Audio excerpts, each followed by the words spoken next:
They threw my life to the curb. The porch light buzzed when I dragged myself downstairs at 5 a.m., the air thick with the scent of pancakes and burnt coffee. Mom had laid out breakfast, a ritual from my teenage years before early shop classes. For a heartbeat, I let it feel like home. Just a weekend gig in Tillamook, I said, dropping into the wobbly kitchen chair. Back Sunday, then the new job starts. She swirled her mug, eyes locked on her tablet. Good for you, Ava, she said, voice flat, automatic. I pressed on, ignoring the hollowness. It's not flashy like Dennison Corp., but it's stable. Health plan. I'll square up that loan you gave me. Her fingers flicked across the screen, no glance my way. I chewed the pancakes, cold now, and told myself, she let you stay after the layoff. That's enough. I cleared my plate, and she muttered, stay safe out there. Her hug was stiff, a half-second squeeze, then she was back to her tablet. I hauled my tool bag, wrenches clanking, and stepped into the dawn. The sky bled orange as I pulled out, catching a shadow shift behind the blinds, just a whisper of movement. I rolled back into town at 4:17 p.m. Sunday, earlier than expected.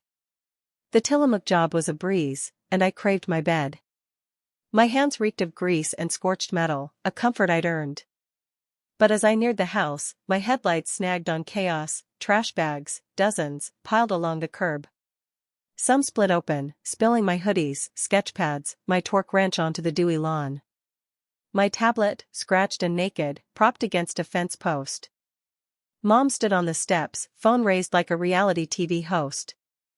My sister Lila angled her camera, streaming live. Here's Ava Wren, 31, back from her big job, still mooching, she sneered, her voice a knife for her followers. My brother Cole lurked nearby, grinning. He saw me, then stomped a bag, scattering my comics across the dirt. Finally, he said. The deadweight's gone. My throat tightened, words trapped. Mom's voice rang out, polished for the lens. Ava Wren, camping in our attic for months, draining us dry. This is your exit, crystal clear.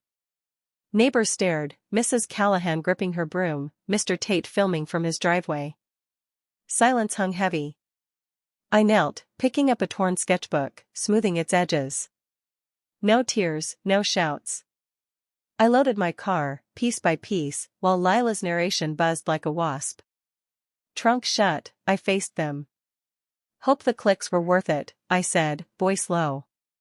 I'm not done yet. As I turned, the front door flew open. Dad charged out, face like a storm, and hurled a keychain at me. It clipped my ear, jingling into the grass. Grab your junk and get lost, he snapped. Grown-ups don't leech at your age. I touched my ear, warm with blood, and picked up the keys, staring him down. Lila zoomed in. Cole smirked. I slid into my car, slow, deliberate.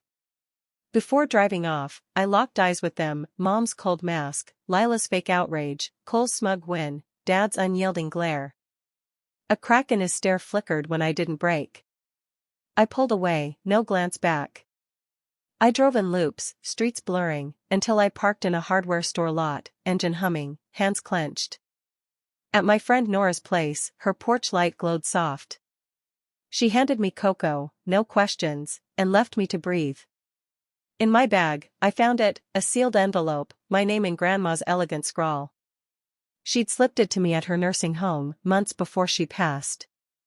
For when they show their true colors, she'd said. I tore it open.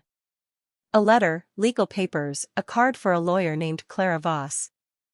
Grandma's words burned, Ava, if this is open, they've hurt you. I couldn't stop them, so I'm arming you. The house, the beach shack, the garage, parts are yours. Legal, binding. You owe them nothing. Not shame, not quiet. Show them your strength. My eyes stung, not with grief but fire. The papers listed my shares, 30% of the house, 60% of the shack, 45% of the garage Dad's repair shop used. I called Voss at dawn. Her office, all cedar and ticking clocks, felt like a fortress. It's airtight, she said, scanning the trust. They can't sell or evict without you. If they're profiting off your share, they're exposed.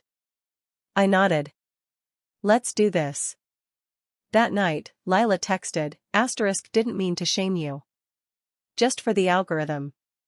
You know, *, by morning, Mom left a voicemail, Cole sent a snarky jab, Dad demanded I sign papers. I sent it all to Voss. She replied with a notice, all contact through her. I silenced my phone, letting their noise fade. At Nora's, I sorted my salvaged things, comics, tools, my scuffed tablet. In a fresh notebook, I wrote, they only cared when I stopped pleading. Voss called 2 days later.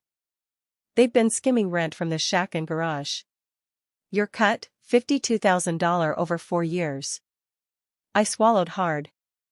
Letters went out, listing my shares and their debt. The banks got wind, loans without my sign-off were shaky. Cole showed up at my new shop job, leaning on my car. You're ruining us over a loophole, he growled. That cash isn't yours. I gripped my keys. Back off, or I call security. Coworkers appeared, he vanished. I sent Voss the lot's camera feed. She logged it, stone cold. They came to Nora's at dusk, all 4, Mom with fake tears, Dad pounding the door. We're your family, he roared. I spoke via the buzzer, talked to Voss. They lingered, then slunk off. Voss emailed a settlement draft, they offered the shack to drop my rent claims.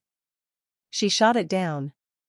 We want your money, a neutral manager, and a signed confession of theft, I told her. She smirked. Consider it done. Lila's stream tanked, 6,000 followers gone after a friend leaked her stunt. Dad's shop lost a lease, a loan froze. Their lawyer's next offer was meek, full terms, plus their signed admission. I added one line, truth isn't rebellion. It's what's left when the lies collapse. My new place was tiny, creaky, mine. The first rent check arrived, pinned to Mom's note, can we move past this? Love, Mom. No sorry, just a wish to erase it. I filed it, silent.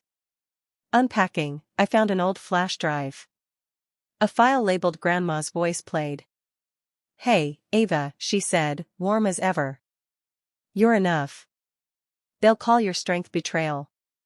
Let them. Just be you. Her voice filled my space, no one else's, in a home I'd built alone.